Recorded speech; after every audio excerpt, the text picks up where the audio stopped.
BC students associations నేత కిరణ్ కూడా మనతో పాటు కాసేపట్లో జాయిన్ అవుతాడు. సో ఇవాళ ఒక విషాదకరమైనటువంటి వార్త, ఎస్ఎల్బీసీ టన్నెల్లో దాదాపు 11-12 మంది చిక్కుకున్నట్టుగా తెలుస్తూ ఉంది. 14 కిలోమీటర్ల లోపల జరిగినటువంటి ప్రమాదం ఏదైతే ఉందో, ఈ ప్రమాదం నుంచి మొత్తం 50 మంది చిక్కుపోతే అందులో 42 మంది బయటపడ్డట్టుగా తెలుస్తూ ఉంది. 50 మంది పైచిలికే ఉండొచ్చు.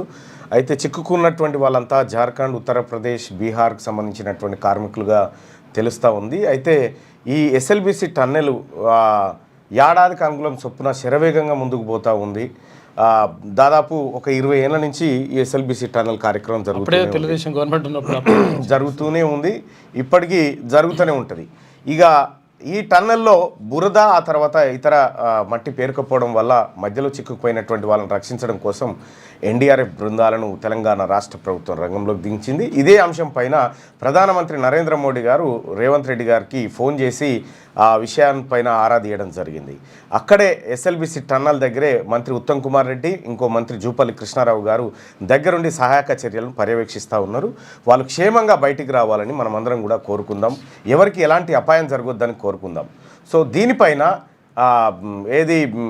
ప్రత్యేక విచారణ చేపట్టాలని చెప్పి బీఆర్ఎస్ పార్టీ డిమాండ్ చేస్తూ ఉంది. సో సరే, ఘటన దురదృష్టకరం, జరగకూడదు, జరిగింది. ఎందుకంటే నత్తనడకన పనులు జాగి అసలు ఎస్ఎల్బీసీని ఎవడు పట్టించుకున్న పాపాన పోలే. అక్కడి నుంచి గెలిచినటువంటి కోమటిరెడ్డి వెంకటరెడ్డి కానీ ఆ జిల్లా మంత్రిగా ఉన్నప్పుడు ఎప్పుడు కూడా దాన్ని ఇక చేసేస్తాం అగ చేసేస్తాం అన్నారు, కానీ ఇవ్వని కాడు వదిలిపెట్టిపోయాడు. సో తద్వారా పనులు ఆలస్యం జరిగినాయి. ఆ పనులు ఆలస్యం కావడానికి తిలా పాపం తలా పిడికెడన్నట్టు అన్ని పార్టీలది పాత్ర ఉంది అందులో. ఇక్కడ బీఆర్ఎస్ పార్టీ రాష్ట్ర ప్రభుత్వం, తెలంగాణ ప్రభుత్వం ఓపెన్గా జరిగిన ఘటనను ప్రపంచం ముందు పెట్టింది. ప్రధానమంత్రికి కూడా దీనికి వివరాలు ఇచ్చేసింది. టన్నెల్లో చిక్కుకుపోయినటువంటి వాళ్ళను రక్షించడం కోసం తెలంగాణ రాష్ట్ర ప్రభుత్వం అనేక తన ప్రయత్నాలు చేస్తూ ఉంది. సో ఇది టన్నెల్లో జరిగినటువంటి ప్రమాదం. ఇదే బీఆర్ఎస్ పార్టీ నాయకులను అడుగుతా ఉన్నా, ఇల్లంతకుంట దగ్గర ప్యాకేజ్ నెంబర్ 9 అనుకుంటా, అందులో సొరంగం తవ్వకాల్లో బాంబ్ బ్లాస్టింగ్ చేస్తే 12 మంది తునాతునకలు అయిపోయారు బీహార్ వాళ్ళు. కనీసం బయటకు చెప్పలే విషయాలు. ఆడ సిరిసిల్ల ఎస్పీని కూర్చోబెట్టి మీడియాను దగ్గరికి రాకుండా ముద్దలు కట్టి, శరీరాలను ముద్దలు కట్టి 50,000 వేలు ఇచ్చి వాళ్ళ దగ్గర పంపింది నిజం కాదా? దీని మీద ఎంక్వైరీ జరగాల్సినటువంటి అవసరం లేదా? మీరు ప్రపంచానికే తెలియనియకుండా అది ఎవరిది, హిందూస్థానో ఏదో కంపెనీకి కాంట్రాక్ట్ ఉంటే దాన్ని సబ్ కాంట్రాక్ట్ కింద ప్రతిమా కంపెనీ తీసుకొని, ప్రతిమకి ఎలాంటి అర్హత లేకుండా ప్రతిమ తీసుకొని బ్లాస్టింగ్ చేస్తే 12 మంది చనిపోయారు. 12 మంది తునాతునకలు అయితే ఇప్పటి వరకు అది ఎక్కడ చర్చలో లేదు. ఎవరికి కనీసం బయటకు కూడా రాలేదు ఇప్పటి వరకు. ముఖ్యమంత్రి గారు 12 ప్రాణాలు అక్కడ పోయినాయి. దాన్ని కప్పిపుచ్చి మాంసం ముద్దలు మూట కట్టి బీహార్, జార్ఖండ్కు తోలిచ్చింది ఇదే బీఆర్ఎస్ పార్టీ నాయకులు. ఆ రోజు ఇల్లంతకుంటలో జరిగినటువంటి ప్రమాదం ప్రపంచానికి తెలవకుండా పోలీస్ పహారాలోని మీడియా ఎవరిని పోకుండా అట్లా చేసిరు వీళ్ళంతా. వీళ్ళు దీని గురించి విచారణ చేయమని కోరుతూ ఉన్నారు. సిగ్గుండాలి ఏమన్నా కోరడానికి కూడా. మీరు చేసిన కార్యక్రమాలన్నీ అట్లా బడి ఉండగా ఇవాళ రాష్ట్ర ప్రభుత్వం క్లియర్గా తన ఎఫర్ట్ అంతా పెట్టి ఎస్ఎల్బీసీ టన్నెల్లో చిక్కుకుపోయిన వాళ్ళని బయటికి తీసుకురావడానికి తన ప్రయత్నం చేస్తూ ఉంటే బీఆర్ఎస్ పార్టీ దీన్ని కూడా రాజకీయం చేస్తూ ఉంది. నేను అడుగుతా కేసీఆర్ గారు, ఈ ఎస్ఎల్బీసీ టన్నెల్ ప్రమాదానికి కారణం మీరు కాదా? మీరేం చెప్పారు? 2014 నల్లగొండ ఎన్జీ కాలేజీలో జరిగినటువంటి బీఆర్ఎస్ పార్టీ ఎలక్షన్ క్యాంపెయినింగ్ మీటింగ్లో మీరు చెప్పిన వర్డ్ మీకు గుర్తు చేస్తా ఉన్నా. ఎవడు ఆపుతాడో చూస్తా, ఎస్ఎల్బీసీ టన్నెల్ కాడ నేనే కుర్చేసుకొని కూర్చుంటా, టన్నెల్ పూర్తి చేస్తా, శ్రీశైలంకి వెళ్ళి నీళ్లు తెస్తా అని చెప్పినావు. చేసినావా? మరి చేయలేదే. 10 అధికారంలో ఎందుకు చేయలే ఆ పని? నువ్వు చేసినంటే ఈ ప్రమాదం జరగకపోయేది కదా. అవసరమే సో ఎస్ఎల్బీసీ ప్రమాదానికి కూడా కారకుడు కేసీఆర్. వాస్తవం అది. మీరు చేసిన నిర్లక్ష్యమే. ఇవాళ ఇల్లంతకుంట కాడ జరిగినటువంటి ప్రమాదం ఏదైతే మీరు కప్పిపుచ్చడానికి ప్రాణాలనే మట్టిలో పోసిరు మీరు. ఇవాళ కాంగ్రెస్ పార్టీ ప్రభుత్వం రక్షించడానికి తన వంతు ప్రయత్నం చేస్తూ ఉందాడ. ఇంకా సిగ్గు లేకుండా దాన్ని రాజకీయం చేయాలనుకోవడం మీ దిగజారుడుతనానికి నిదర్శనం. ఆ అంశం ఒకటి, అది బాధాకరమైనటువంటి అంశం, అది జరగకూడదు. సో వాళ్ళందరూ క్షేమంగా బయటపడాలని కోరుకుంటా ఉన్నాం. 12 కిలోమీటర్లు సొరంగంలో ట్రైన్ ద్వారా పోయి ఆ తర్వాత దిగి మళ్ళీ 2 కిలోమీటర్లు నడిస్తే ఆ ఘటనా స్థలం వస్తుంది. 14 అది కిలోమీటర్లు. SLBC Srisailam left bank canal. అది ఎస్. అక్కడి నుంచి గ్రావిటీ ద్వారా వాటర్ తీసుకురావడానికి ఏది మన రిజర్వ్ ఫారెస్ట్ ఏదైతే ఉందో దాని లోపలికి ఏం తీసుకొచ్చినటువంటిది ఇదంతా. మరి కూర్చేసుకొని కూర్చొని కట్టిస్తా అన్న ప్రతిపక్ష నాయకుడు కనీసం ఎస్ఎల్బిసిలో జరిగినటువంటి ఘటన పైన విచారం అన్న వ్యక్తం చేసిండా? లేదంటే ఆ పార్టీ నాయకులన్నా ఎవరైనా పోయి ఆడ జరిగిన ఘటన పైన ఎవరైనా ఉన్నారా? ప్రతిపక్ష పార్టీకి బాధ్యత లేదా? కేవలం రాజకీయాలు మాత్రమే చేస్తుందా? రైట్, ఇదొక అంశం సోదరులారా. ఇది జరగకూడదు, కానీ జరిగింది. వాళ్ళందరూ క్షేమంగా రావాలని మనం అందరం కూడా కోరుకుందాం. ఇంకా రెండో అంశం, ఇవాళ వార్తల్లో ప్రధానమైనటువంటి రెండో అంశం, నిన్న ముఖ్యమంత్రి గారు బీసీ కులగణన పైన బీసీ నాయకులను కొద్దిమందిని పిలుచుకొని వాళ్ళతోటి కొన్ని వివరాలు మాట్లాడి ఆ తర్వాత ప్రెస్ మీట్ కూడా మాట్లాడి నన్ను ఇంత ఎవరు చేయనటువంటి సాహసాన్ని నేను చేస్తే నన్ను విలన్గా చూపెట్టే ప్రయత్నం చేస్తూ ఉన్నారు, విలన్గా చూపించారనేటువంటి బాధపడతా ఉన్నాడు ముఖ్యమంత్రి గారు. మిమ్మల్ని విలన్గా చూపించేటువంటి పరిస్థితే ఉత్పన్నం కాదు. ఎస్, మీరు వాస్తవానికి స్వాతంత్రం వచ్చినప్పటి నుంచి ఇప్పటి వరకు ఏ ముఖ్యమంత్రి చేయనటువంటి కార్యక్రమాన్ని మొదలుపెట్టినారు. మంచి నిర్ణయం ఆ తీసుకున్నారు. విషయంలో బీసీలలో మీరు హీరోనే. ఎస్, నేనే చెప్పిన కొద్దిగా మీరు ఈ సర్వేని విజయవంతంగా దేశానికి ఆదర్శంగా తీర్చిదిద్దితే హెలికాప్టర్ తెచ్చి మీ ఇంటి మీద పూలు పోసిపోతామని చెప్పిన. కానీ మిమ్మల్ని విలన్గా చూపించాలనేటువంటి ఉద్దేశం ఎవరికీ లేదు, ఉండదు కూడా. అయితే ఇక్కడ కుల సంఘాల నాయకులకు ఏది మన పార్టీ నాయకులకు అందరికీ చెప్తా ఉన్నారు ఏమని, సో ఎవరు చేయనటువంటి సాహసం మనం చేసినాం, మనం చేసింది యాక్యురేట్గా 100% కరెక్ట్ అనేటువంటి మాట చెప్తా ఉన్నారు. ముఖ్యమంత్రి గారు, నా దగ్గర ఉండాల్సినటువంటి ఆధారాలన్నీ ఉన్నాయి, నా ఆధారాలు పక్కకు పెట్టు. కేసీఆర్ చేసినటువంటి దరిద్రపు సర్వే, సమగ్ర కుటుంబ సర్వే లెక్కలు పక్కన పెట్టు. నిన్న మీరు మాట్లాడినటువంటి అంశాలే తీసుకుందాం సీఎం గారు. ఇది నేను కాకపోతే రేపు పొద్దుగాల ఇంకొక నాయకుడు Bharatiya Janata party, BRS party, లేకపోతే ఇంకో పార్టీ రేపు రాహుల్ గాంధీ గారిని వేలెత్తి చూపించేటువంటి పరిస్థితి వస్తుంది. అవకాశం ఉంటే సరిదిద్దుకుందాం.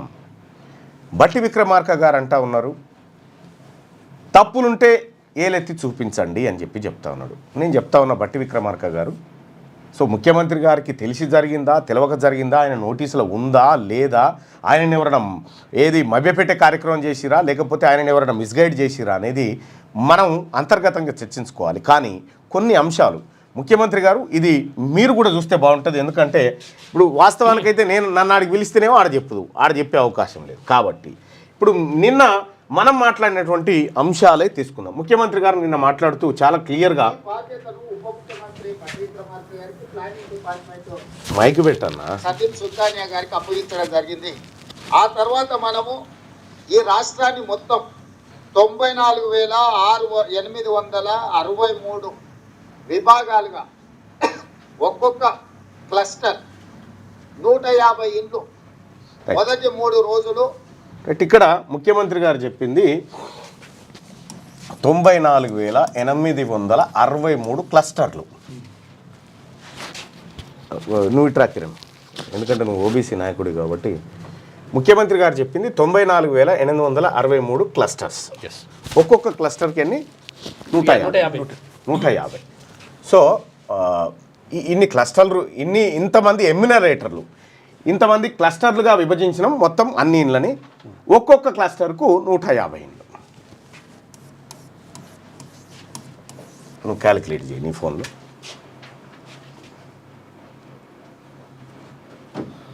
ఇన్ని క్లస్టర్లుగా 94,863 క్లస్టర్లు చేసినాం.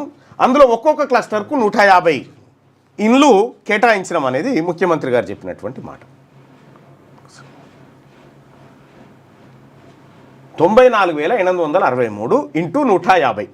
లైవ్ చూస్తున్నటువంటి మిత్రులారా, మీరు కూడా ఒకసారి క్యాలిక్యులేట్ చేయండి. 94,863 ఇంటూ 150.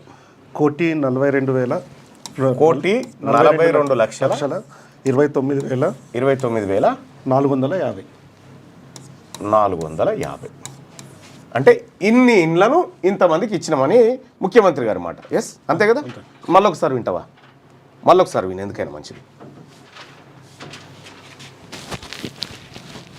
150 ఇండ్లు విభాగాలుగా ఇంకో 94,863 విభాగాలుగా ఒక్కొక్క క్లస్టర్ 150 ఇండ్లు మొదటి 3 రోజులు. ఓకే కదా, క్లియర్, రైట్. ఇప్పుడు ముఖ్యమంత్రి గారు చెప్పినట్టుగా 1,42,29,450 ఇండ్లను క్లస్టర్గా, ఏది 150 ఇండ్లకు క్లస్టర్గా 94,863 ఇండ్ల ఎమ్యూనరేటర్స్ కేటాయించినాం. Okay, right. ముఖ్యమంత్రి గారు చెప్పేటువంటి మరో మాట, ఇప్పటి వరకు ప్రభుత్వంలో నమోదు చేయించుకున్న వాళ్ళు 3,54,77,554 మంది ఈ రోజు మన దగ్గర నమోదు చేయించుకున్నారు. ఈ కుటుంబాలు ఎన్ని అయ్యాయంటే టోటల్గా దాదాపుగా ఈ కుటుంబాలు అన్నిటిని కూడా 1,12,00,000 పైగా కుటుంబాలు ఇందులో 1,12,00,000 కుటుంబాలు ఇందులో పాల్గొన్నాయని చెప్పి మైనస్ 1,12,00,000 తీసి మైనస్ 1,12,00,000 పైగా అన్నాడు కాబట్టి 13 లక్షలు చేసుకున్నాం. 1,13,00,000 ఇండ్లు. ఇది జై కిరణ్ 29,29,450 29,29,450 ఇండ్లు. ఏంటి ఇప్పుడు ముఖ్యమంత్రి గారు ఏమన్నాడు, ఇంత క్లస్టర్లకు ఇన్ని ఇండ్ల చొప్పున ఇగో ఇన్ని ఇండ్లు, ఇంతమంది ఎమ్యూనరేటర్లు ఇన్ని ఇండ్లకు పోయారు. దీన్ని ఇంటూ చేస్తే వచ్చిన లెక్క ఇది 1,42,00,000 ఇండ్లు వచ్చినాయి. సో ఇక్కడ ముఖ్యమంత్రి గారు ఏం చెప్పిండు, 1,12,00,000 పైచిలకు ఇండ్లల్లో మేము సర్వే చేసినాం అన్నాడు. ఇది నుంచి ఇది తీసేస్తే మిగిలింది 29,29,450 ఇండ్లలో ఇంకా సర్వే ఈ సార్లే ఏది సీఎం గారి లెక్కల ప్రకారం ఇక్కడ ఒకసారి పాల్గొన్నాయి. ఈ మిగతా వాళ్ళు ఏదైతే 3 లక్షల పైచిలకు కుటుంబాలు పాల్గొనలేదో 3 లక్షల పైచిలకు కుటుంబాలు పాల్గొనలేదని చెప్పారు. Right, okay. మైనస్ 3 లక్షలు, 3.5 లక్షలు తీసుకో, 3,54,000 ఇండ్లు తీసుకో. ఇది తీసుకో, ఎంత అయింది?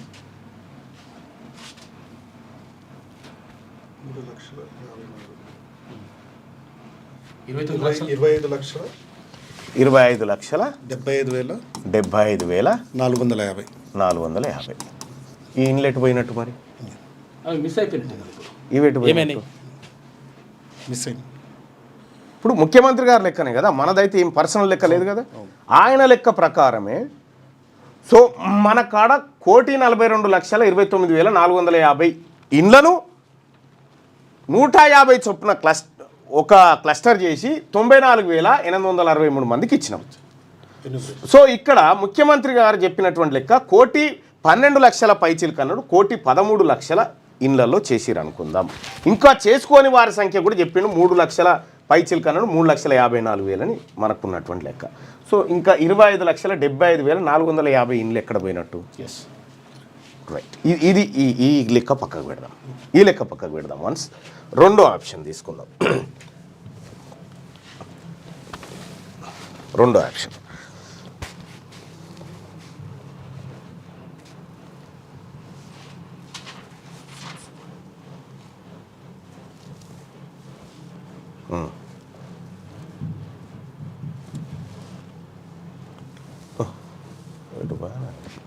పెన్ను తాకుతుంది.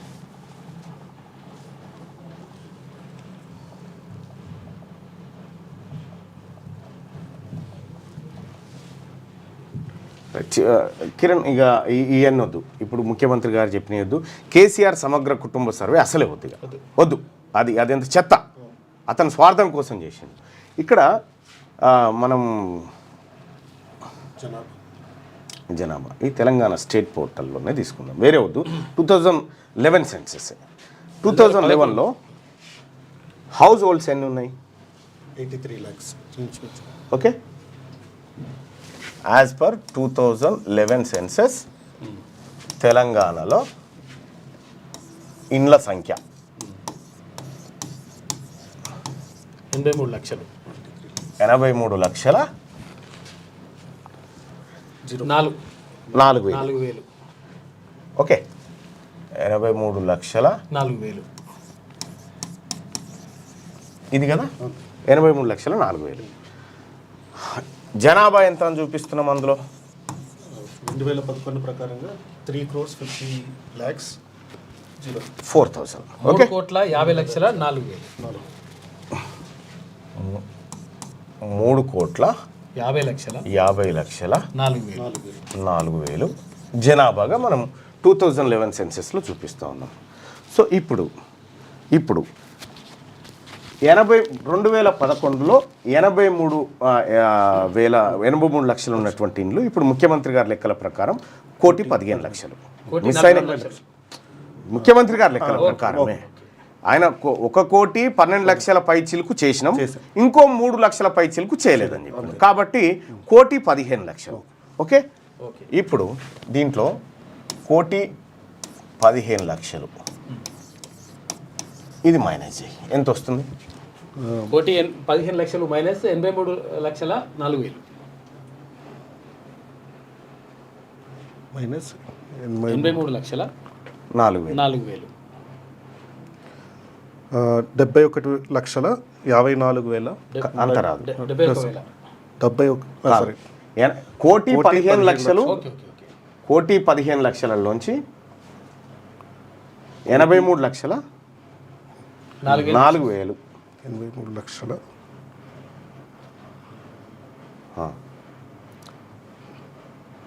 83,00,000 తీసేస్తే 31,96,000 ఇక్కడ ఎంత వస్తుంది? 31,96,000. Okay, right. ఇప్పుడు 2011 నుంచి 2024 వరకు పెరిగిన ఇండ్ల సంఖ్య ఎంత? 31,96,000. ఓకే, ఇన్ని ఇండ్లు పెరిగినాయి కదా. సో 2011 జనాభా లెక్కల్లో ఇంతమంది ఉన్నారు, 3,50,00,000 ఉన్నారు. Okay, right. ఇక్కడ కొత్తగా పెరిగినటువంటి ఇండ్లు 31,96,000 ఇండ్లు పెరిగినాయి. సరే, దీంట్లో ఈ 31,96,000లో ఇవి ఇండ్లు అయితే ఇక్కడ ఈ ఇందులో హౌస్ హోల్డ్స్ సైజ్ కూడా చెప్పారు. హౌస్ హోల్డ్ సైజ్ ఎంత ఉంటుంది? 4 అని ఇంటూ 4 అని చెప్పి, ఇంటూ 4 కూడా వద్దు. దీంట్లో ఇంటూ 3 వేసాలు. యావరేజ్గా 4 వేసుకున్నాం గతంలో, ఇప్పుడు 3 వేసుకుంటుందా?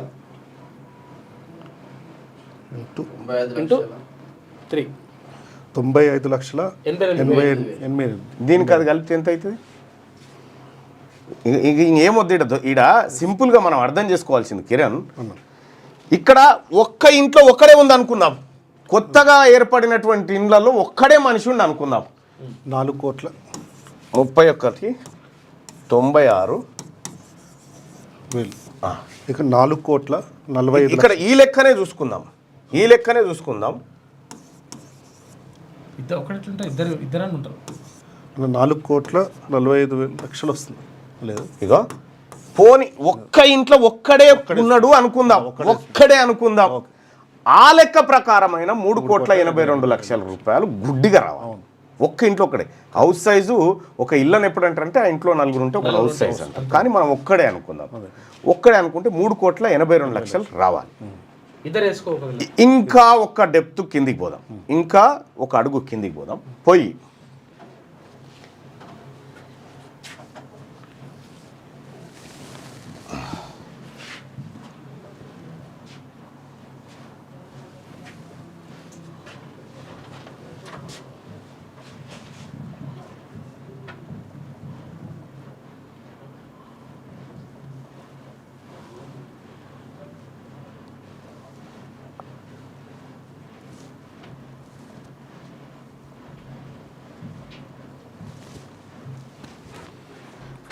తెలంగాణలో 7 మండలాలను తీసుకుపోయి ఏపీలో కలపడం జరిగింది. కరెక్ట్. ఎస్, ఎప్పుడు అది 2014లో జరిగింది. ఇది మినిస్ట్రీ ఆఫ్ హోమ్ అఫైర్స్. దీంట్లో 7 మండలాలను తీసుకుపోయి మనం ఏపీలో కలపడం జరిగింది. ఆ మండలాలు వేలేర్పాడు ఫుల్ మండలం, ఆ తర్వాత కుకునూరు ఫుల్ మండలం, బూర్గంపాడు 18, మొత్తం సబ్ టోటల్ వచ్చేసి ఈ డివిజన్లో 59 గ్రామాలు. ఆ తర్వాత భద్రాచలం పార్షియల్గా, కూనవరం ఫుల్గా, చింతూరు ఫుల్గా, విఆర్పురం ఫుల్గా, సబ్ టోటల్ వచ్చేసి 281, మొత్తం వచ్చేసి 324. 324 రెవెన్యూ విలేజెస్ని అక్కడ ట్రాన్స్ఫర్ చేసినాం. సో దాని పాపులేషన్ వచ్చేసి 1,90,304. ఓకే, 1,90,304. 1,90,304. ఇది తీసే 7 మండల్స్ పోయినాయి కదా, అవి వదిలేయి. ఓకే, అది వదిలేస్తే కూడా 3,80,00,000 3,80,00,000 9,696 696 మధ్యలో సున్నా, ఇక్కడ సున్నా. ఓకే, ఇది రావాలి కదా, మరి 3,70,00,000 ఎట్లా వస్తుంది? కరెక్ట్. ఒక్కరు వేసుకుంటే సో ఇందులో ఏదన్నా నా సొంత కవిత్వం ఏదన్నా ఉందా? ఏం లేదు. ఇది కేంద్ర ప్రభుత్వం అంటే సెన్సస్ పాల్వాయి గోవర్ధన్ రెడ్డి గారు అడిగినటువంటి ప్రశ్నకు, శ్రీ పాల్వాయి గోవర్ధన్ రెడ్డి గారు రాజ్యసభలో అడిగినటువంటి ప్రశ్నకు కేంద్ర ప్రభుత్వం ఇచ్చినటువంటి సమాధానం. రెండోది, ముఖ్యమంత్రి గారు చెప్పినటువంటి లెక్కల ప్రకారమే ఈ క్లస్టర్సు, ఆ తర్వాత వాటి విభజన, ఆ తర్వాత మనం పూర్తి చేసినవి చేయాల్సి ఉన్నాయి. వీటన్ని లెక్కలు చేస్తే 25,75,450 ఇండ్లు గాయబైపోయినాయి. మ్యాక్సిమం బీసీలు. అంటే నేనేం చెప్తాను, బీసీలా ఓసీలా తర్వాత. కానీ ముఖ్యమంత్రి గారు మీరు మరి ఈ లాజిక్ని ఎట్లా మర్చిపోయారో, మీకు ఎవరు సలహా ఇస్తున్నారో నాకు తెలియదు. మిమ్మల్ని దోషిగా నిలబెట్టాలనేటువంటి ఇంటెన్షన్ మాకు అంతకంటే లేదు. మీరు దోషిగా నిలబడడం అంటే మా నాయకుడు రాహుల్ గాంధీ గారిని దోషిగా నిలబెట్టడం, మాకు ఆ ఇంటెన్షన్ కూడా లేదు. కానీ రేపు పొద్దున ఈ లెక్కలు తీన్మార్ మల్లన్న కాకపోతే, కిరణ్ కాకపోతే ఇంకో పార్టీ నాయకుడు అడుగుతాడు. అతని ముంగట మన నాయకుడు తలదించుకునేటువంటి పరిస్థితి రాకూడదు. ఇది మీకు సూచన. జరిగిన పొరపాట్ల పైన ఓ కమిటీ వేయండి. ఓ కమిటీ వేసి, ఒక రిటైర్డ్ జడ్జితో కమిటీ వేసి ఏం జరిగిందనేది ఎంక్వైరీ చేస్తే మనకు పిక్చర్ వస్తుంది. సో ఇక్కడ మన చుట్టూ మన నాయకత్వాన్ని, మన పార్టీ నాయకులను కూర్చోబెట్టుకొని కట్టెలు పట్టుకొని ఏం చేసుకుంటారో చేసుకోర్రి అంటే ఈ కుల సంఘాల మీద దాడులు చేయమనేదా మన సంస్కృతి, లేకపోతే ఇంకో రకమా? ఈ కులాలను మెప్పించకుండా మనం ఎన్ని లెక్కలు చేసినా కూడా అది పారదర్శకత అనిపించుకోదు. ఇప్పుడు నేను చెప్పినటువంటి లెక్కల పైన ప్రజలారా, లైవ్ చూస్తున్నటువంటి ప్రజలారా, ఇంకా ఏమైనా డౌట్ ఉందా? నేను చెప్పింది మీకు క్లియర్గా అర్థమైందా? నాకు కొత్తగా ఏం చెప్పలే. మళ్ళీ ముఖ్యమంత్రి గారు ఏం చెప్పిండో ఆ మాటలే. 94,863 క్లస్టర్సు ఇంటూ 150, 1,42,00,000 ఇండ్లు వచ్చినాయి. కానీ మనం సర్వే పూర్తి చేసినాం ఎంత అని చెప్తున్నాం? 1,12,00,000 పూర్తి చేసినామని చెప్తా ఉన్నాం. ఇంకా 3,500,000 పూర్తి కాలేదని చెప్తున్నాం. ఈ రెండు కూడితే 1,15,000, 1,15,00,000. మరి ఇంక 25,00,000 ఇన్లెట్ పోయినాయి.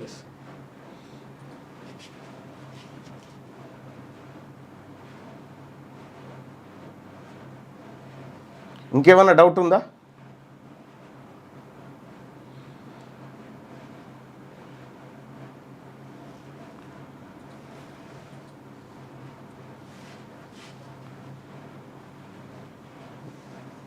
పోడు భూముల పట్టాల గురించి మాట్లాడదాం. ఇక్కడ సీఎం గారిని ఎవరో తప్పుదారి పట్టిస్తూ ఉంటారు నాకు తెలిసి. మనం ఇప్పటికే మనకు తెలవనటువంటి అగాధంలోకి పోయినాము. సో ఈ లెక్కలను కనుక మనము రేపు ప్రపంచం ముందు పెడితే రాహుల్ గాంధీ గారు దోషిగా నిలబడే ప్రమాదం ఉంది. ఆ ప్రమాదం రాకూడదు. మన నాయకుడికి ప్రధానమంత్రిగా కావాల్సినటువంటి అన్ని అర్హతలుండి ప్రతిపక్షంలో కూర్చున్నాడు. ఆయనను ప్రధానమంత్రిని చేసుకోవాలంటే మనము ఆయన విధించినటువంటి లెక్కలను పక్కాగా ఆయన కోసం పనిచేసి చేయాలి. నిజంగా ముఖ్యమంత్రి గారు ఒకటే చెప్తా, ఉమ్మడి కుటుంబాలు విడిపోయి ఉంటాయి. అవునా, ఆ ఉమ్మడి కుటుంబాలు ఉంటాయి, వాళ్ళు విడిపోతారు, చచ్చిపోతారు, వాళ్ళ లెక్క చెప్పరు అని చెప్తా ఉన్నారు. దాంట్లోకి 10 లక్షలు చచ్చిపోయారు అనుకో అయ్యా. సరే, అది మనం ఒకటే తీసుకున్నాం అన్న. ఒక్కటే ఇంటికి ఒక్కరినే తీసుకున్నాం. 3-4 సైజు, హౌస్ సైజు కూడా తీసుకోలే, ఫ్యామిలీ సైజు కూడా తీసుకోలే, జస్ట్ ఒకటే తీసుకున్నాం. కాకపోతే నేను ఏమంటున్నానంటే ముఖ్యమంత్రి గారు మిమ్మల్ని విలన్గా చేయాలనేది మా అంతరాత్మ సాక్షిగా లేదు. మిమ్మల్ని హీరోగా నిలబెట్టాలనేది మా ఇంటెన్షన్. కానీ మీ చుట్టూ జరిగినటువంటి పరిణామాలు మీకు తెలుసో లేదో నాకు తెలియదు. మీరు ఇంత పకడ్బందీగా చెప్తా ఉన్నారు, చెప్పిన దాంట్లోంచే ఈ అంశాలు బయటకు వస్తూ ఉన్నాయి. కాబట్టి మరి నిన్న పెట్టినటువంటి సభ దేనికోసం పెట్టిరు, ఆ రివ్యూ దేనికోసం చేసిరనేది నాకు తెలియదు. కానీ మనం మాత్రం ఈ జరిగిన పొరపాట్లను సరి చేసుకునేటువంటి అవకాశం అయితే ఉంది. మీరు 42% రిజర్వేషన్కు చట్టబద్ధత తీసుకొస్తా అంటారు. Yes, we are salute you. బీసీలందరూ కూడా మీ నిర్ణయానికి మీ ప్రయత్నానికి అండగా నిలబడతారు. మీరు ఈ ఒక్క విషయంలో మద్దతు ఇవ్వమంటున్నారు. ఇది మీరు ముఖ్యమంత్రి గారు, నేను గతంలోనే చెప్పిన, నేను కాంగ్రెస్ పార్టీలో చేరింది కేవలం ఈ ఒక్క అంశం గురించి చేరిన. మా నాయకుడు రాహుల్ గాంధీ గారు ఈ హామీ దేశ ప్రజలకు ఇచ్చిండని చేరిన. ఈ ఒక్క అంశంలో ముఖ్యమంత్రి గారు, ఈ ఒక్క అంశం తప్ప మీకు అన్ని అంశాల్లో నేను మద్దతుగా నిలబడతా. పార్టీ కార్యక్రమాల్లో కానీ లేకపోతే మీరు చేస్తున్నటువంటి కష్టంలో కానీ మేము అండగా నిలబడతాం. కానీ నాయకుడు రాహుల్ గాంధీ గారికి ఏ చిన్న మచ్చ రాకూడదు, ఇది నా ఇంటెన్షన్. అన్ని ఉద్యోగాలు రైట్. కిరణ్, ఇది క్లియర్ కదా? రైట్గా ఒక మార్చి 8న ఓబీసీకి పిలువు మైక్ పిలువు.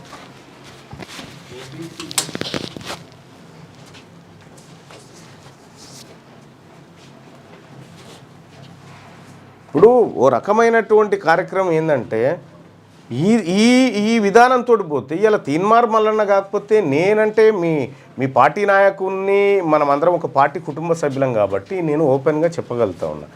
వేరే వాళ్ళకు మనం సమాధానం చెప్పుకోలేము, మన నాయకుడు చెప్పుకోలేడు, ఆ పరిస్థితి రాకూడదు. రండి భాయ్ సాబ్. At Osmania university and central university OBC students అందరు కూడా యూత్ లీడర్షిప్ సమ్మిట్ 2025 నిర్వహిస్తూ ఉన్నారు. All India OBC students association తరఫున కిరణ్ దానికి జాతీయ అధ్యక్షుడు ఈ సంఘానికి. కిరణ్ ఏం చేస్తూ ఉన్నారు ఒకసారి నీ మాటల్లో వివరించి చెప్పు కిరణ్. ఈ పోస్టర్ ఆవిష్కరణ జరుగుతూ ఉంది ఇక్కడ. ఇది actually 8th March women's day కూడా ఉంది. సెంట్రల్ యూనివర్సిటీలో మా పోరాటాల వల్ల ఒక పెద్ద ఆడిటోరియంకి సావిత్రిబాయి పూలే ఆడిటోరియం అని పెట్టారు. దాంతోపాటు ఎక్కడ సెంట్రల్ యూనివర్సిటీస్లో ఎక్కడ కూడా లేదు, ఓబీసీ గోల్డ్ మెడల్ కూడా ఇంట్రడ్యూస్ చేశారు మన పోరాటాల వల్ల. వీటన్నిటిని సెంట్రల్ యూనివర్సిటీ బేస్గా దేశవ్యాప్తంగా చేస్తున్నాం. ఈ particular OBC youth summit, leadership summit అనేది ముఖ్యంగా తెలంగాణ నుంచి అలాగే వేరే రాష్ట్రాల నుంచి అంటే సెంట్రల్ యూనివర్సిటీస్ నుంచి కూడా పాల్గొంటారు యూత్. ఇందులో ఒక 5 సెషన్స్ పెడుతున్నాం అన్న. ఒకటి పొలిటికల్ లీడర్షిప్ మీద, అలాగే బ్యూరోక్రటిక్ లీడర్షిప్ అంటే బ్యూరోక్రసీలోకి ఎంటర్ అవుతే ఎలా, ఎకనామిక్ లీడర్షిప్ మీద, కల్చరల్ లీడర్షిప్ మీద, ఇలాంటి డిఫరెంట్ లీడర్షిప్స్ మీద, ఒక సోషల్ లీడర్షిప్ మీద. సో 5 థీమ్స్ మీద తీసుకొని ఇందులో లీడర్షిప్ థీమ్స్ మీద ఒక్కొక్కరు మీలాంటి వాళ్ళు వచ్చి మాట్లాడడం జరుగుతుంది. అలాగే ఇక్కడ ఎస్పీ పార్టీ నుంచి ధర్మేంద్ర యాదవ్ అంటే స్టూడెంట్ లీడర్గా ఉండి ఇప్పుడు ప్రస్తుతం ఎస్పీ పార్టీ లోక్సభ ఎంపీగా ఉన్నారు. వారితో పాటు ఎప్పటి నుంచో పోరాడుతున్న మన విల్సన్ గారు కూడా, డిఎంకే ఎంపీ విల్సన్ గారు రాజ్యసభ ఎంపీ, ఆయన కూడా వచ్చి స్టూడెంట్స్ని ఇన్స్పైర్ చేస్తారు. అలాగే కనిమౌళి గారికి కూడా చెప్పాము, కనిమౌళి గారు కూడా జాయిన్ అవ్వచ్చు ఈ ప్రోగ్రామ్కి. సో ఎందుకంటే ఉమెన్స్ డే కూడా ఉంది కాబట్టి 2 కోయిన్సిడెంట్ అవుతుంది. అలాగే అన్ని యూనివర్సిటీస్ నుంచి, తెలంగాణ నుంచి ముఖ్యంగా యువత, ఇక్కడ ఆల్రెడీ స్కానర్ కూడా ఇచ్చాము, ఆ స్కాన్ చేసేసి ఇస్తే కనుక ఒకసారి మీరు కూడా సెంట్రల్ యూనివర్సిటీ చూసినట్లుంది. అలాగే ఈ లీడర్షిప్ సమిట్లో పాల్గొనడం వల్ల చాలా విషయాలు తెలుసుకొని అందులో పాల్గొనవచ్చు. అలాగే ఆ రోజు ఈవినింగ్ మొత్తం అయిపోయాక ఒక 6 డిక్లరేషన్స్ చేసుకుంటున్నాం అన్న డిఫరెంట్ ఆస్పెక్ట్స్ మీద. అది మీరు ఇందాక చెప్పినట్టు కులగణన, దేశవ్యాప్తంగా కులగణన, అలాగే ఈ 50% సీలింగ్ బ్రేక్ అవ్వాలి, తమిళనాడు మోడల్ ఏదైతే ఉందో అది రిప్లికేట్ అవ్వాలి అన్ని స్టేట్స్లో అనేసి, అలాగే different fellowships, national fellowships for OBCs మీద, అలాగే బడ్జెట్లో అలొకేషన్స్ మీద, ఇలాంటి ఒక 6 డిక్లరేషన్స్ కూడా. అందులో youth policy, OBC specially youth పాలసీని కూడా తీసుకురావడానికి, డిక్లరేషన్ చేసుకోవడానికి ఆ రోజు జరుగుతుంది. అందుకనే యువత ముఖ్యంగా తెలంగాణ నుంచి పాల్గొనాలనుకుంటే కనుక స్కానర్ ఆల్రెడీ ఇచ్చాము. ఆ స్కానర్ అయితే ఫోన్ నెంబర్ కూడా ఇచ్చాము, కింద ఫోన్ నెంబర్ కూడా ఇచ్చాము.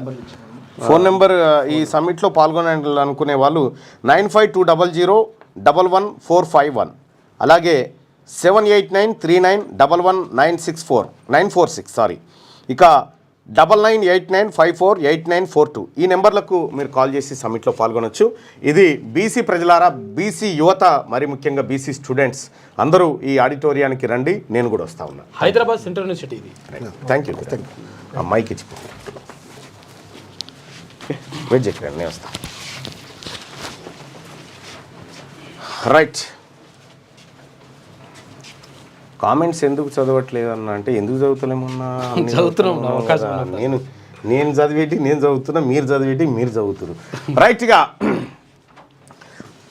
వెలుగు దినపత్రికలో ఆ పవర్ఫుల్ ఫుడ్కు సంబంధించి ఇవాళ సప్లిమెంట్ ఉంది. ఇక అలాగే అంగన్వాడీలో 14,236 కొలువులు, 6,399 టీచర్లు, 7,837 హెల్పర్ పోస్టులు భర్తీ. ఎన్నికల కోడ్ ముగియగానే నోటిఫికేషన్ ఫైల్పై సంతకం చేసిన మంత్రి సీతక్క. తెలంగాణ వచ్చాక అంగన్వాడీలో తొలి నోటిఫికేషన్ ఏబోతా ఉంది. నిరుద్యోగులారా ఈ అవకాశాన్ని వాడుకోండి. అంగన్వాడీల్లో 14,236 పోస్టులను తెలంగాణ రాష్ట్ర ప్రభుత్వం భర్తీ చేయబోతా ఉంది. ఇక కులగణన పక్కాగా చేసినాం, చట్ట ప్రకారం అన్ని జాగ్రత్తలు తీసుకున్నాం, ప్రతిపక్షాల తప్పుడు ప్రచారం నమ్మొద్దు. కాంగ్రెస్ బీసీ ఎమ్మెల్యేలు ఎమ్మెల్సీలు నేతలతో సీఎం రేవంత్ రెడ్డి. బీసీ లీడర్లంతా ఐక్యంగా ఉండి రిజర్వేషన్లు సాధించుకోవాలి. సర్వేలో తప్పు ఎక్కడుందో బీఆర్ఎస్ బీజేపీ నేతలు చెప్పాలి. బట్టగాల్చి మీద వేస్తామంటే సహించేది లేదు. బ్లాక్ వైజ్గా అన్ని వివరాలు ప్రభుత్వం దగ్గర ఉన్నాయి. కోర్టు సమస్యలు రాకుండా పకడ్బందీగా చేపట్టినాం. కేసీఆర్, కేటీఆర్, హరీష్ ఎందుకు వివరాలు ఇస్తలే? వాళ్ళు జనాభా లెక్కల్లో లేరా? రెండో విడత పూర్తి కాగానే కులగణన నివేదికకు చట్టబద్ధత కల్పిస్తాం. బీసీలకు 42% రిజర్వేషన్ల కోసం అసెంబ్లీలో తీర్మానం చేసి కేంద్రానికి పంపుతామని ముఖ్యమంత్రి నిన్న వెల్లడించినటువంటి నిన్న ఆయన చేసినటువంటి వ్యాఖ్యలపైన ఇప్పటిదాకా మనం మాట్లాడుకున్నటువంటి అంశం. సో ఇక భవిష్యత్తులో చట్టపరమైన ఇబ్బందులు రాకుండా పక్కాగా కులగణన చేపట్టామని సీఎం రేవంత్ రెడ్డి తెలిపారు. ఇందులో ఎక్కడ తప్పు ఉందో చెప్పాలని బీఆర్ఎస్ బీజేపీ నేతలకు సవాల్ వేశారు. ఎక్కడ తప్పు ఉందో చూపెట్టాలని కేసీఆర్, కేటీఆర్, హరీష్ రావు, బండి సంజయ్, కిషన్ రెడ్డికి సూటిగా సవాల్ విసురుతున్నారు. ఉత్తగానే తప్పు అని చెప్తే కుదరదు అని అన్నారు. బీసీలకు ఫలాలు దక్కొద్దనే బీఆర్ఎస్ బీజేపీ నేతలు కులగణనపై కుట్ర పంతున్నాయని, ఇందులో భాగంగానే సర్వేను బుట్టదాఖలు చేసేందుకు ప్రయత్నిస్తున్నారని ఆయన మండిపడ్డారు. ఎవరు అడ్డం పడినా బీసీల రిజర్వేషన్లు 42% పెంచేందుకు అసెంబ్లీలో తీర్మానం చేసి కేంద్రానికి పంపిస్తామని తేల్చి చెప్పారు. కులగణనపై ప్రతిపక్షాలు తప్పుడు ప్రచారాన్ని గట్టిగా తిప్పికొట్టాలని బీసీ నేతలకు ఆయన సూచించారు. కాంగ్రెస్ బీసీ ఎమ్మెల్యేలు, ఎంపీలు, కార్పొరేషన్ చైర్పర్సన్లు అలాగే నేతలతో శనివారం ప్రజాభవన్లో డిప్యూటీ సీఎం బట్టి విక్రమార్క, మంత్రి పొన్నం ప్రభాకర్తో కలిసి సీఎం రేవంత్ రెడ్డి సమావేశమయ్యారు. ఈ సందర్భంగా ఆయన చేసినటువంటి వ్యాఖ్యలు, దానికి సంబంధించినటువంటి లెక్కలన్నీ ఇప్పటిదాకా మనం చూసుకున్నాం. రైట్గా టన్నెల్లో టెన్షన్. నాగర్ కర్నూలు జిల్లా దోమలపెంట వద్ద కూలిన ఎస్ఎల్బీసీ టన్నెల్ పైకప్పు. సొరంగంలో చిక్కుకున్న 8 మంది కార్మికులు బోర్ డ్రిల్లర్ మిషన్తో పనులు చేస్తుండగా 14వ కిలోమీటర్ పాయింట్ వద్ద ప్రమాదం. ఆ టైంలో విధుల్లో 50 మంది, వారిలో 42 మంది సురక్షితంగా బయటకు. ప్రమాదంపై సీఎం రేవంత్ దిగ్భ్రాంతి. మంత్రులు ఉత్తమ్ జూపల్లి పర్యవేక్షణలో రెస్క్యూ ఆపరేషన్. రంగంలోకి NDRF, SDRF, fire teams. Kilometre మేర నీళ్లు, రాళ్లు, బురద చేరడంతో సహాయ చర్యలకు ఆటంకం. టైం గడుస్తున్న కొద్దీ లోపల ఉన్న కార్మికుల క్షేమంపై ఆందోళన. నేడు సింగరేణి రెస్క్యూ టీం, ఆర్మీ కూడా టన్నెల్ వద్దకు చేరుకునే ఛాన్సు. సీఎంకు ప్రధాని మోడీ ఫోన్. ఘటనపై ఆరా తీసింది. Srisailam left bank canal SLBC tunnel 1లో ఘోర ప్రమాదం జరిగింది. శనివారం ఉదయం 9 గంటలకు టన్నెల్ ఎంట్రన్స్ నుంచి 14వ కిలోమీటర్ పాయింట్ నాగర్ కర్నూలు జిల్లా దోమలపెంట వద్ద సొరంగంలో బోర్ డ్రిల్లింగ్ మిషన్తో పనులు చేస్తుండగా ఒక్కసారిగా 3 మీటర్ల మేర పైకప్పు కూలిపోయింది. ఆ టైంలో ఇంజనీర్లు, ఆపరేటర్లు, కార్మికులు కలిసి 50 మంది టన్నెల్లో లోపల విధుల్లో ఉన్నారు. ప్రమాదం జరిగిన అనంతరం 42 మంది సురక్షితంగా బయటకు రాగా కూలిన ప్రాంతంలో టన్నెల్ బోర్ మిషన్ వద్ద ఉన్న 8 మంది కార్మికులు లోపలే చిక్కుకుపోయారు. ఆ ప్రాంతం అంతా మట్టి, రాళ్ళు, నీళ్లు, బురదతో నిండిపోయింది. వాళ్ళంతా క్షేమంగా బయటికి రావాలని మనసారా కోరుకుంటా ఉన్నాం. ఎందుకంటే వాళ్ళకి కూడా ప్రాణాలే, వాళ్ళు కూడా సురక్షితంగా బయటికి రావాలి. ఇటువంటి ఘటన జరగకూడదు. ఇది విషాదకరమైనటువంటి ఘటన.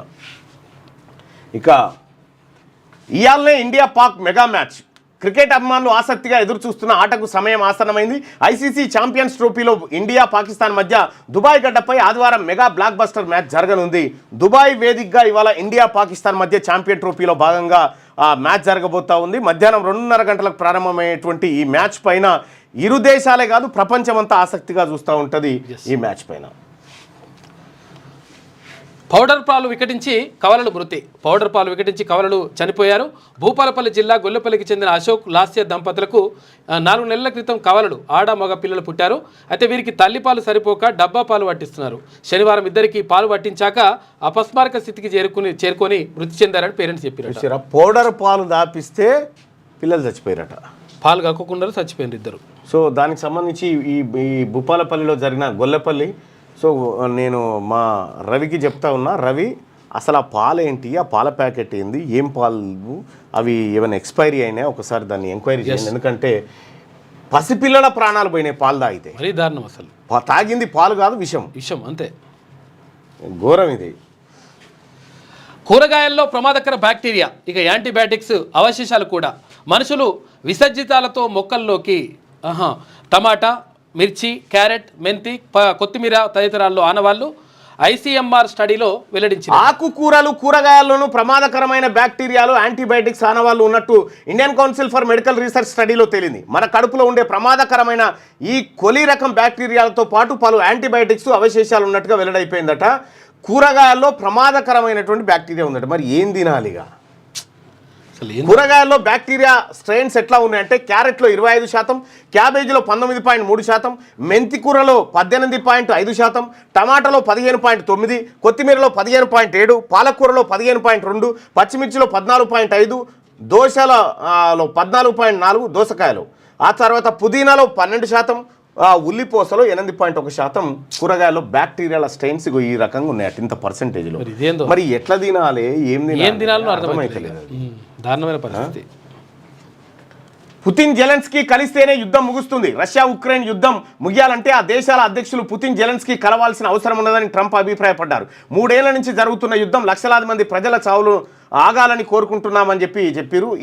ఈ మాట గాయాలెందుకు చెప్పలే? యుద్ధం ఎప్పుడూ అయిపోయేది. రెండో మాట ఏంటంటే ఈయన కలిసే పరిస్థితి లేదు. వీళ్ళు కలిసిన తర్వాత నీతోని పని లేదు.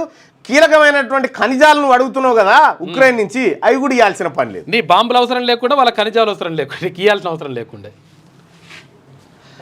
ఇక KTR Revanth brothers, Revanth Sanjay RS brothers అని రేవంత్ కు సంజయ్ రక్షణ కవచంలో ఉన్నారని కేటీఆర్ అంటా ఉన్నారు.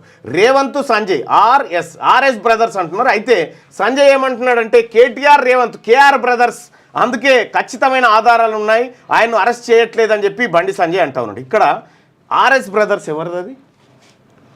అది ఆయనది జనార్దన్ రెడ్డిదా? ఎవరిది? మరి జనార్దన్ రెడ్డా? అది జేసీ బ్రదర్సా? Okay okay, JC brothers south India ఇవి. ఓకే ఓకే, మరి ఆర్ఎస్ బ్రదర్స్ అవును. ఆర్ఎస్ బ్రదర్స్ ఉన్నట్టు మరి Potti Rajamouli and Tiruvedula family RS brothers. అయితే ఏ బ్రదర్స్ ఎట్లా ఉన్నా కానీ రేవంత్ సంజయ్ ఆర్ఎస్ బ్రదర్స్ అని కేటీఆర్ అంటే, కేటీఆర్ రేవంత్ కేఆర్ బ్రదర్స్ అని చెప్పి సంజయ్ అంటున్నాడు. ఆర్ఆర్ ట్యాక్స్ వస్తువులపై ఎందుకు చర్యలు తీసుకోలేదు? కృష్ణా జలాలపై నిలదీస్తే ఉద్యోగం పోతుందని సీఎం భయపడుతున్నారని కామెంట్ చేస్తారు. కృష్ణా జలాల పాపానికి, టన్నెళ్ల పాపానికి, తెలంగాణ రాష్ట్రం సర్వనాశనానికి బుడ్రాయాసంటి మనిషి మీ నాయన, మీ బావ, అంతే. కేటీఆర్ రేవంత్ కేఆర్ బ్రదర్స్, అందుకే ఖచ్చితమైన ఆధారాలను ఆయన అరెస్ట్ చేయట్లేదని బండి సంజయ్. కేటీఆర్ హద్దుల్లో ఉండకపోతే రాళ్లతో కొట్టిస్తాం, నాతో సవాల్ చేస్తే నీ బండారం బయట పెడతా అంటూ వార్నింగ్ ఇచ్చిండు బండి సంజయ్. అయితే విషయం ఏంటంటే ఇక్కడ ఫార్ములా కేసు, ఈ కేసు, ఆ కేసు, అన్ని కేసులు ఇలా చుట్టున్నాయి. కానీ ఒక ఆయన నిన్న మెసేజ్ పెట్టిండు, ఏ ఒక్క కేసు కూడా తీరానికి చేరతలేదు, అసలు మేము నమ్మన్నా వద్దా అనేటువంటి ఒక మెసేజ్. ఇక్కడ వీళ్ళు కూడా ఈ లిక్కర్ కేసులు అరెస్ట్ చేసి తీసుకొని పోయారు. ఆ తర్వాత లిక్కర్ కేసు ఎటు పోయిందో, ఆ కథ ఎటు పోయిందో అప్డేటే లేదు. అది రిమాండే జైలు శిక్షలకి రిమాండ్. దేశవ్యాప్త కులగణనకు బీజేపీ ఒప్పుకుంటుంది. ఒప్పుకోకపోతే బీజేపీని 2 కాళ్ళు ఇట్లా తాడు గట్టి ఇలా కింద ఆరాడదీస్తారు బీసీలు. 100% బీసీ రిజర్వేషన్ల పెంపు బిల్లుకు సపోర్ట్ చేస్తుంది ఎంపీ ఆర్ కృష్ణయ్య. కేంద్ర మంత్రులు కిషన్ రెడ్డి, బండి సంజయ్ స్వయంగా చెప్పారు. లోకల్ బాడీలో పెంచిన బీసీ రిజర్వేషన్ల ప్రకారమే ఎన్నికలు జరుగుతాయి. బీసీ రిజర్వేషన్ల పెంపుపై రాహుల్ రేవంత్కు చిత్తశుద్ధి ఉంది. V6 ఇంటర్వ్యూస్లో ఎవరు ఆర్ కృష్ణయ్య వెల్లడి. దేశవ్యాప్త కులగణనకు బీజేపీ ఒప్పుకుంటది, ఒప్పుకోకపోతే బీజేపీ నాశనం తప్పని పరిస్థితి. ఇది రాహుల్ గాంధీ గారు ఈ ప్రపంచానికి పరిచయం చేసిన వర్డ్. అది అయితే దీన్ని అధిగమించడానికి ఇంకొక అడుగు ముందు, ఇటీవల కాలంలో ఇంకొక అడుగు ముందుకేసి బీజేపీ వాళ్ళు ఏం చేస్తారంటే అంటే ఈ కులగణన కాదు, ఏది ఇప్పుడు ఇది రిజర్వేషన్ ఉంది కదా, చట్టసభల్లో రిజర్వేషన్ తీసుకొచ్చే ప్రయత్నం కూడా చేస్తారనేది ఒకటి ఉన్నది. ఒక విధంగా చేస్తే చాలా మంచి పరిణామం. కంటి పాపకు ఫోన్ ముప్పు, పిల్లల్లో పెరుగుతున్న కంటి సంబంధ సమస్యలు. 90,000 మందికి పైగా పిల్లలు ఐ ప్రాబ్లమ్స్తో బాధపడుతున్నట్టు ఆర్బీఎస్కే సర్వేలో వెల్లడి. బోర్డుపై రాసిన అక్షరాలు కనిపించక ఇబ్బందులు, స్క్రీన్ టైం పెరగడమే కారణం అంటున్న డాక్టర్లు. పిల్లల్లో ఐ బ్లింకింగ్ రేట్ పెంచాలని సలహానట. నిత్యం ఫోన్కు అతుక్కుపోయే పిల్లల్లో కంటి సమస్యలు పెరుగుతున్నాయి. రాష్ట్రీయ బాల స్వాస్థ్య కార్యక్రమంలో భాగంగా ప్రభుత్వ పాఠశాలలో 2 దఫాలుగా నిర్వహించిన పరీక్షల్లో సుమారు 90,000 మంది పిల్లలు ఐ ప్రాబ్లమ్స్తో బాధపడుతున్నట్టు తేలింది. చాలామంది పిల్లలకు బోర్డుపై అక్షరాలు కనిపించక నోట్ చేసుకోలేకపోతున్నారని, పుస్తకాన్ని కళ్ళకు దగ్గరగా పెట్టుకుని చదువుతున్నారని గుర్తించారు. పిల్లలని దృష్టిలోపం వారి చదువులపై ప్రభావం చూపుతుందని. ఇక నేను పొద్దున్నే నేను ఎప్పుడు 4:30కి నిద్రలేస్తా. నేను లేచి వార్మప్ చేద్దామని ఆ టీవీ ముంగట అది ఒక ఎక్సర్సైజ్ ఉంటుంది అక్కడ కూర్చున్నా.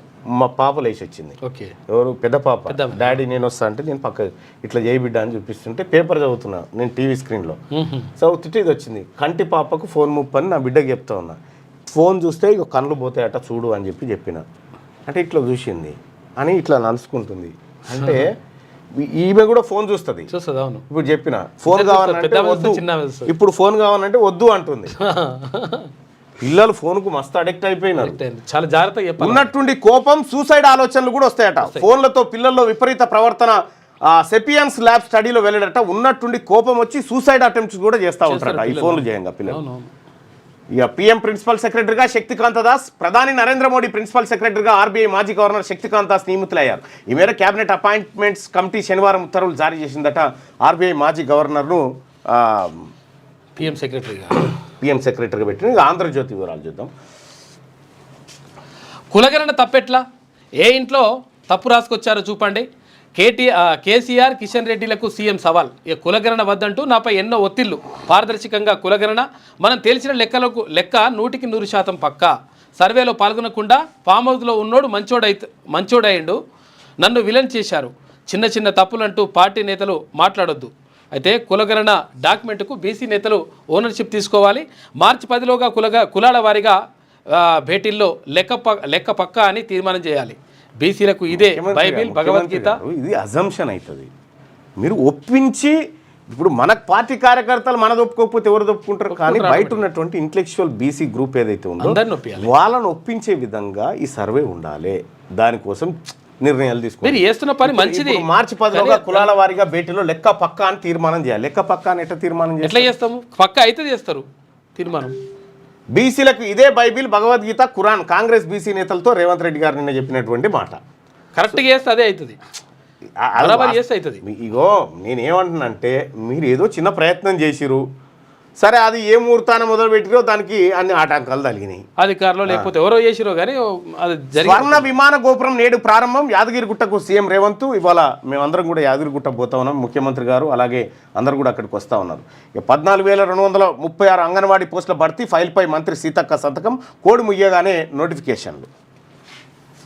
ఇక టన్నెల్లో ప్రాణాలు కూలిన ఎస్ఎల్బీసీ సొరంగం, చిక్కుకుపోయిన 8 మంది కార్మికులు, ఉద్యోగులు.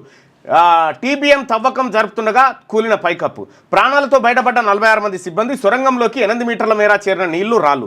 124 మీటర్ల దూరం వరకు ఊడిపడిన పెచ్చులు. నాగర్ కర్నూలు జిల్లా దోమలపేంట సమీపంలో టన్నెల్ ఇన్లెట్ వైపు 14వ కిలోమీటర్ వద్ద ఘటన.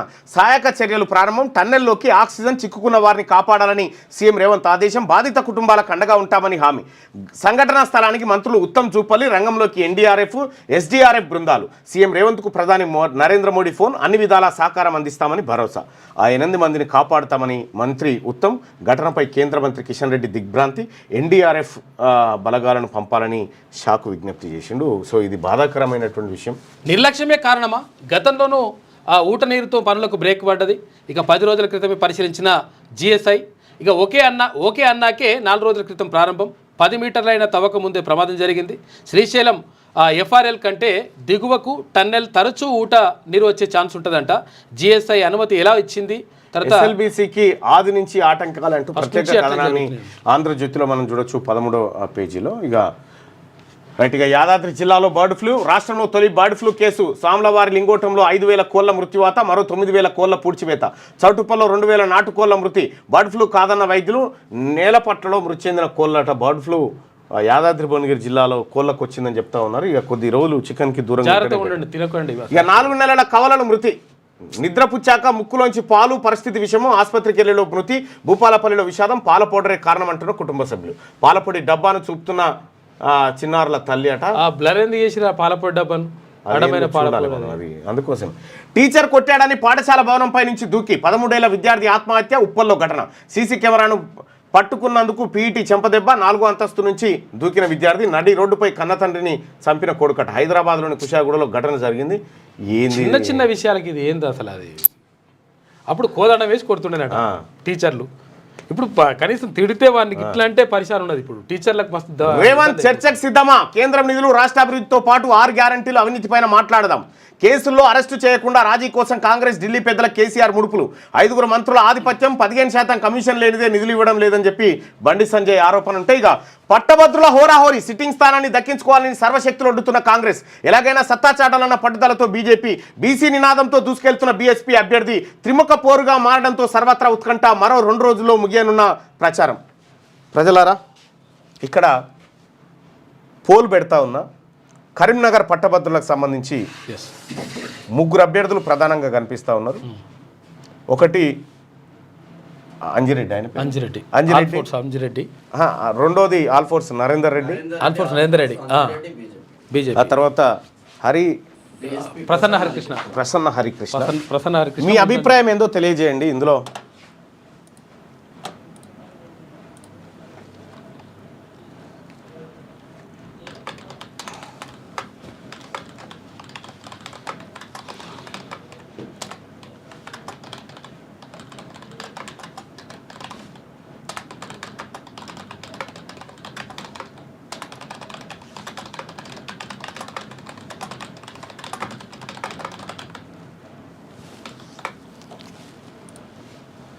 ఒకటి అంజిరెడ్డి బీజేపీ,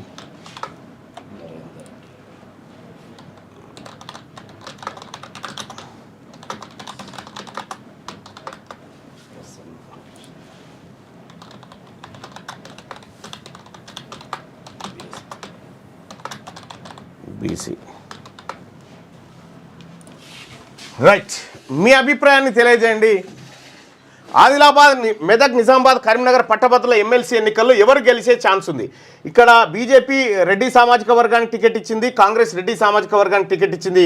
అయితే ఇండిపెండెంట్గా అలాగే బీఎస్పీ బీఫామ్ తోటి పోటీ చేస్తున్నటువంటి ప్రసన్న హరికృష్ణ బీసీ సామాజిక వర్గాల నుంచి పోటీలో ఉన్నాడు. మీ అభిప్రాయాన్ని తెలియజేయండి. ఓటు రూపంలో ఓటింగ్ స్టార్ట్. ఎస్, అదే ఇంటలెక్చువల్ వాళ్ళని చూస్తున్నట్టు ఆటోమేటిక్గా అయిపోతుంది లెక్క. ఇంకో ట్రోల్ కూడా నడుస్తుంది, పైసలు ఇచ్చి కొనుక్కొచ్చుండి అని చెప్పేసి ఒకటి. అది తప్పు, అట్లా చేయొద్దు, కానీ అట్లా నడుస్తుంది. పార్టీ టికెట్లు కొన్నారని అట్లా నడుస్తుంది. అన్వర్ భాయ్, రైట్, మీ అభిప్రాయాన్ని ఓటింగ్ రూపంలో తెలియజేయండి. ప్రసన్న హరికృష్ణ విన్, మన బీసీ బిడ్డ హరికృష్ణ, ప్రసన్న హరికృష్ణ అని చెప్పేసి మొత్తం అంటున్నారు. సో మీరు ఓటింగ్లో పాల్గొనండి. శాంపిల్గా 1000 ఓట్లని చూద్దాం. ముదిరాజులను బీసీడీ నుంచి ఏలో చేర్చడానికి తీవ్రంగా వ్యతిరేకిస్తున్నాం. బీసీఏ విద్యార్థులు మంగళ చాకలి బోయ బెస్త బదులు చాలా నష్టపోతాం. జాగో బీసీఏ అని చెప్పి చెప్తా ఉన్నారు. BC yes 100%. Pulipati Madhu yes 100% అంటున్నారు. దేనికోసం? ప్రసన్న హరికృష్ణ అంటున్నారు మొత్తం. అక్కడ నేను మొన్న కరీంనగర్ వెళ్తే కూడా అదే అంటున్నారు. మీ అభిప్రాయం ఓటింగ్ రూపంలో తెలియజేయండి ప్రజలారా. ఎందుకంటే ఈ ఓటింగ్ నిజంగా 317 ఇంపాక్ట్ ఉంది. ప్రసన్న హరికృష్ణకే ఉందంట. అవును, కానీ నిన్న మస్తు పైసలు పెడతారట వీళ్ళు. మొత్తం పైసలు ఇట్లా కుమ్మరిస్తారట. ఏం శ్రీపాల్ రెడ్డి 10,000 ఇస్తారట ఓటుకు. ఇక్కడ నల్లగొండ ఇది తీసుకోవాల్సిందే. శ్రీపాల్ రెడ్డి పని వచ్చిపోయింది. 10,000 ఇస్తారట. ఇక అయిపోయింది. Nalgonda, Warangal, Khammam BC teacher BC MLC ఖాతాలో పడుతుంది. దానికి ఏం డౌట్ ఏం లేదు, అయిపోయింది. ఆయన నేను గెలుస్తానని నా మీద అట్లా తప్పుడు ప్రచారం చేస్తారు. క్యూరియస్ అంటున్నట. తప్పుడు ప్రచారం ఎందుకు చేస్తారు? 317 జీవో తీసుకొచ్చింది ఎవరు? ఈయన కాదా? ఆయన ఉన్నప్పుడు జరిగింది. నాకు చెప్పే తెచ్చిరని చెప్పిండు ఆయన.